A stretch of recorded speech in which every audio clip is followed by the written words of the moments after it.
Tips cara mempertahankan usaha toko sembako supaya tidak bangkrut. Lama tidak muncul ya teman-teman, apa kabar semuanya? Semoga kita sehat-sehat semua ya teman-teman dan usaha kita lancar.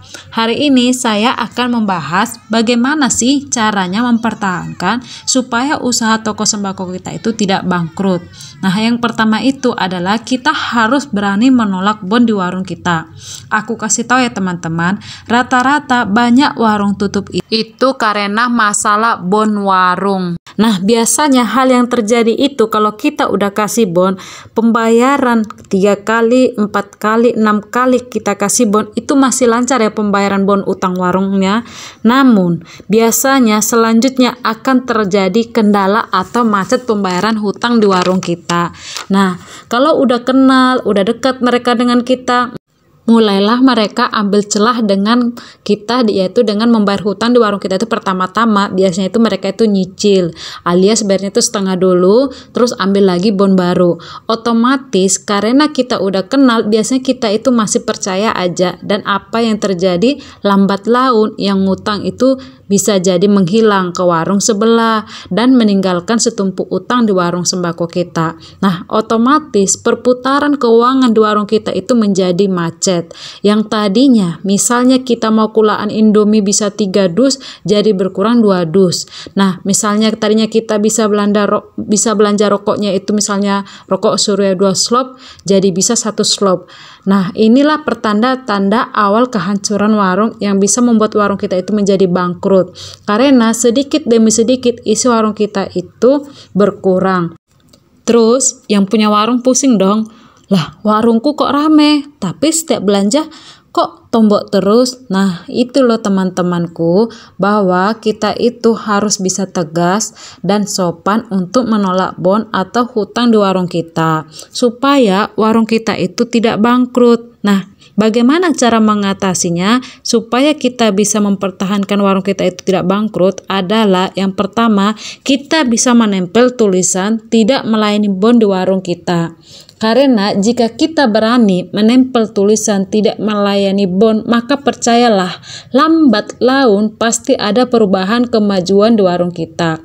Berdasarkan pengalaman saya pribadi ya teman-teman, awal saya menempel tulisan seperti ini di warung saya yang tidak melayani bon, saya takut. Yang saya takutkan itu ada 2 hal ya teman-teman. Yang pertama, saya itu takut dampak negatifnya itu. Yang pertama, bagaimana ya kalau saya menempel stiker tidak melayani bon ini, nanti takutnya menyinggung perasaan pembeli yang mau belanja ke warung saya. Saya berpikir seperti itu ya teman-teman. Terus yang kedua yang saya takutkan itu adalah, kalau saya menempel tulisan tidak melayani bon di warung saya, apakah nanti ada efek mempengaruhi omset penjualan warung saya? Nah, aku rasa teman-teman juga bisa merasakan kebimbangan seperti yang saya rasakan ya teman-teman. Terlebih saya masih pedagang baru warung sembako, pasti ada rasa segan dan sungkannya teman-teman. Nah, jadi waktu itu pengalaman saya awal minggu pertama setelah saya menempel tulisan tidak melayani bon itu, saya akui teman-teman, minggu pertama ke minggu kedua itu saya akui ada penurunan omset pembelian di warung sembako saya. Tetapi setelah melewati minggu kedua, omset pendapatan saya itu kembali normal ya teman-teman, seperti semula.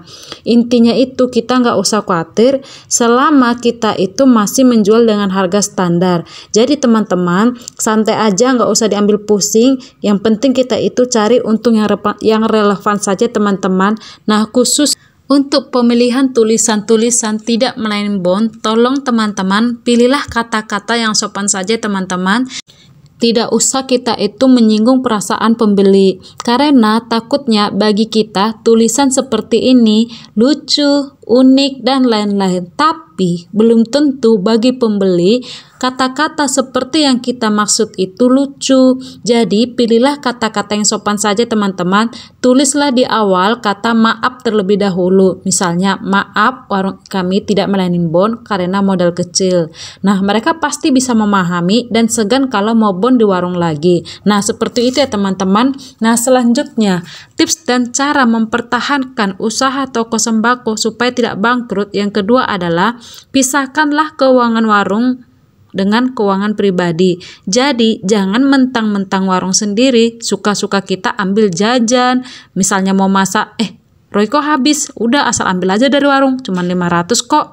Terus suami pengen ngerokok, satu batang gak apa-apa lah. Nah, karena kalau kita asal main ambil saja, maka sistem keuangan warung kita itu akan hancur. Nampaknya sepele teman-teman. Dalam mindset kita, hari ini baru ngambil 5.000 dari warung. Terus kita mau masak, minyak goreng habis, ambil lagi. Terus mau masak, beras habis, kita ambil lagi dari warung.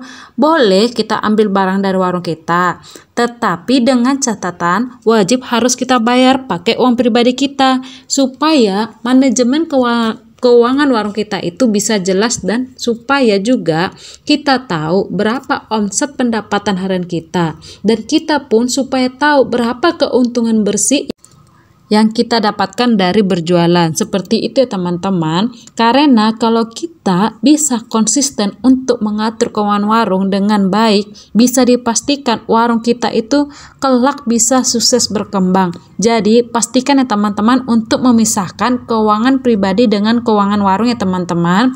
Nah, yang ketiga, tips dan cara mempertahankan usaha toko sembako supaya tidak bangkrut adalah, biarpun misalnya kita jual harga barang di warung kita itu jauh lebih murah, misalnya lebih murah Rp500 atau Rp1.000 dibanding warung sebelah. Nah, jangan salah ya teman-teman, pembeli tetap bisa pergi ke pedagang warung tetangga kita yang jual lebih mahal itu. Kenapa? Karena pelayanan kita misalnya kurang baik, kurang sopan, atau kita kurang ramah. Jadi teman-teman, dalam melayani pembeli, usahakan berikanlah pelayanan terbaik. Itu sangat penting sekali. Misalnya kita lagi ada problem pribadi, terus pas ada pembeli muka kita pasang murung, itu tidak boleh teman-teman. Apapun problem kita, bagaimanapun capeknya kita harus tetap melayani pembeli kita dengan senang hati, dengan ramah dan sopan ya teman-teman. Nah, selanjutnya jangan lupa untuk selalu jaga kebersihan warung kita teman-teman, supaya pembeli saat berbelanja datang ke warung kita merasa nyaman ya teman-teman, dan betah belanja di warung kita. Terakhir, kita sebagai pemilik warung janganlah jadi biang gosip atau penggosip. Jadi kita sebagai pemilik warung, alangkah lebih baiknya kita itu sebagai pendengar saja teman-teman. Kita nggak usah terlalu kepo ini dan itu. Lebih baik kita sebagai pendengar yang baik aja teman-teman. Nggak usah ubi kita rubah menjadi kolak. Nanti yang ada tambah rame suasananya teman-teman. Karena biasanya di warung itu sering terjadi komunikasi atau biang rumpi. Intinya kita harus bersifat netral teman-teman. Jangan malah memperkeruh suasana. Biasa kan emak-emak sore-sore ngota atau nongkrong ya teman-teman. Jadi sebagai pemilik warung, supaya tidak ada salah paham antara si pembeli A, si pembeli B, kita cukup sebagai pendengar setia aja teman-teman, yang netral saja. Oke teman-teman, sekian video dari saya. Semoga tips dan cara mempertahankan usaha toko sembako yang saya sebutkan tadi bisa bermanfaat ya teman-teman. Sampai ketemu di video selanjutnya teman-teman. Terima kasih sudah menonton video saya. Mohon maaf jika ada salah kata. Terima kasih banyak teman-teman.